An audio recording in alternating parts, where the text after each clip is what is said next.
মানবিকের দেশের প্ল্যাটফর্ম অন্বেষণে তোমাদের সকলকে স্বাগত জানাই। সমাজকর্ম এই পরীক্ষাটা নিয়ে যারা অনেক টেনশনে আছো, তোমাদের সামনেই যাদের সমাজকর্ম প্রথম পত্র পরীক্ষা, তোমাদের উদ্দেশ্যে কিছু কথা বলে যাই।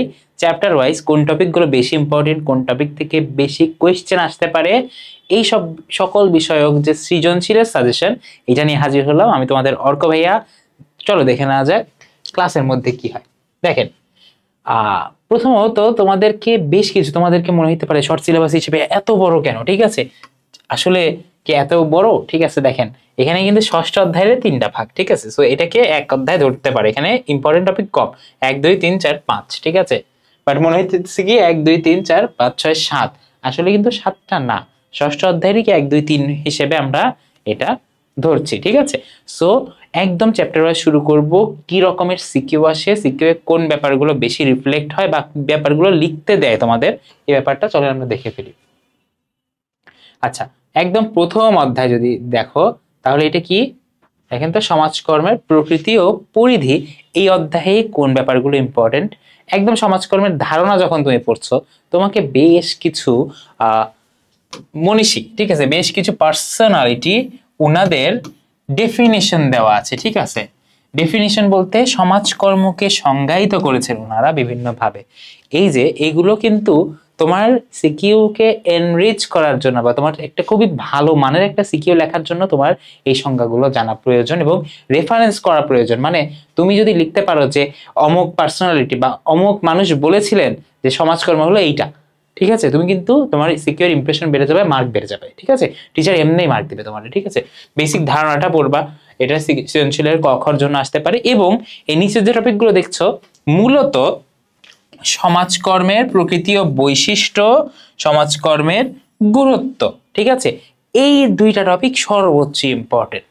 প্রথম যে চ্যাপ্টার, এইখানে সমাজকর্মের বৈশিষ্ট্য মানে ক্যারেক্টারিস্টিক্স এবং গুরুত্ব মানে ইম্পর্টেন্স, এই 2টা জিনিস খুব ইম্পর্টেন্ট, ঠিক আছে। বাট এই 2টা কি রিডিং দিবা, উদ্দেশ্য এবং পরিধিটা একটু রিডিং দিবা, বাট সিকিউর জন্য মেইনলি পড়বা কি বৈশিষ্ট্য এবং গুরুত্ব, ঠিক আছে, মনে থাকে যেন।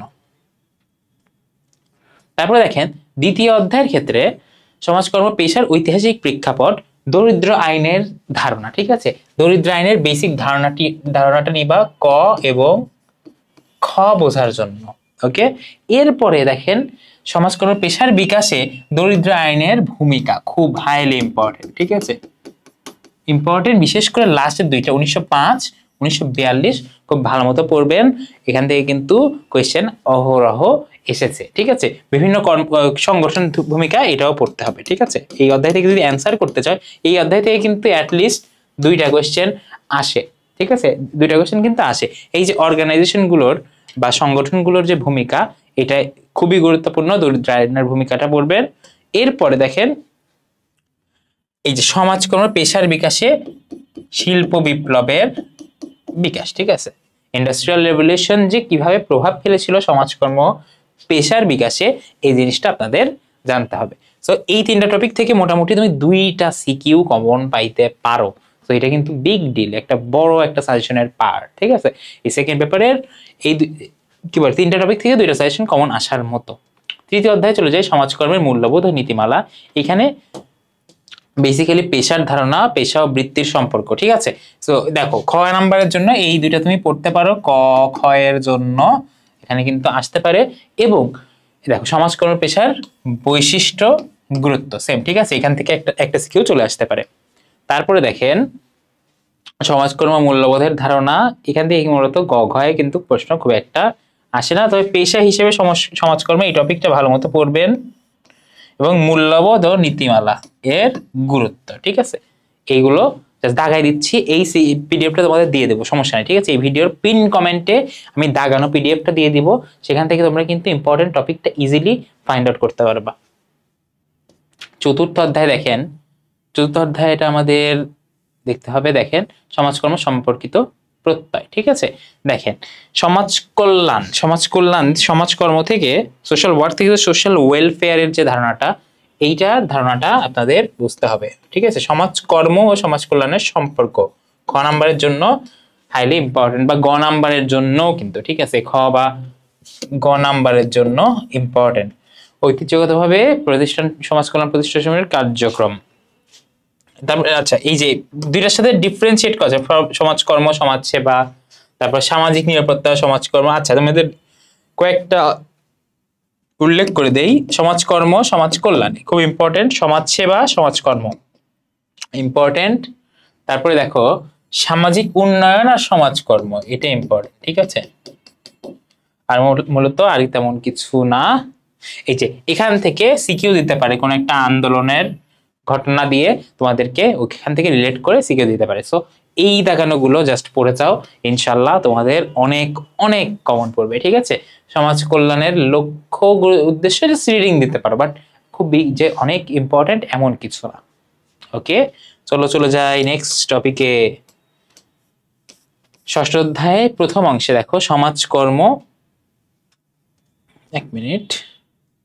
সমাজকর্ম যে পদ্ধতি, ঠিক আছে, ব্যক্তি সমাজকর্মের ধারণা, ব্যক্তি সমাজকর্মের যে বেসিক ধারণাটা তোমাদের লাভ করতে হবে। ওকে, জুম হইতেছে না, আচ্ছা সমস্যা নেই, আশা করি তোমরা বুঝতে পারতেছো। ব্যক্তি সমাজকর্মের উপাদান, ঠিক আছে, উপাদান সিকিউ লেখার মধ্যে তোমার সিকিউটা একটু উন্নত করতে গেলে উপাদানগুলো মেনশন করতে পারো। আচ্ছা, এর বাদে দেখো ব্যক্তি সমাজকর্মের সাথে সমস্যাগ্রস্ত ব্যক্তির সাথে এই যে এই টাইপ মিলায়, ঠিক আছে, এই টাইপের এখান থেকে কোয়েশ্চেন আসার চান্স কম, তবে আসলে কয়টা, আসলে একটা আসতে পারে ব্যক্তি ক্ষেত্রে, তবে সর্বোচ্চ চান্স বেশি আমি তোমাদের বলছি। ওয়েট, দেখো দলীয় সমাজকর্মের ভূমিকা খুব ইম্পর্টেন্ট, ঠিক আছে। দলীয় সমাজকর্মের ভূমিকা, এটা দলীয় সমস্যা সমাধানের প্রক্রিয়া কিভাবে হয়, কিভাবে করতে হয়। দেখো সমষ্টি সমাজকর্ম, ঠিক আছে, দলীয় সমাজকর্ম, দল সমাজকর্ম এবং সমষ্টি সমাজকর্মের এই যে এই প্রক্রিয়াটা, এদের উপাদান, এগুলো সব দুইটা ডিস্টিংগুইশ করে দুইটা কিন্তু কম্পেয়ার করে পড়তে হবে। সিকিউ তোমার কিভাবে আসবে, দুইটাই দিবে, উদ্দীপকে দুইটাই দিয়ে বলবে যে দুইটার মধ্যে কম্পেয়ার করো। তারপর লাস্টে দেখো সমাজকর্মের প্রশাসন কার্যক্রম, গবেষণা পদ্ধতি। প্রশাসনের ধারণা, দেখো সমাজকর্ম প্রশাসনের গুরুত্ব, ধারণা এবং উপাদান, ঠিক আছে। তুমি যদি সিকিউ অ্যান্সার করতে চাও এইটুকু পড়ে রেখো। তারপরে সামাজিক কার্যক্রম সম্পর্কে সেরকম কিছু আসে না, গবেষণা থেকে ও সিকিউ খুব একটা আসে না। ওভারঅল আমি যেগুলো দাগিয়ে দিলাম মোটামুটি এই টপিকগুলো কাভার করলে তোমার কিন্তু সিকিউ কমন পাওয়ার চান্স অনেক বেশি, ঠিক আছে।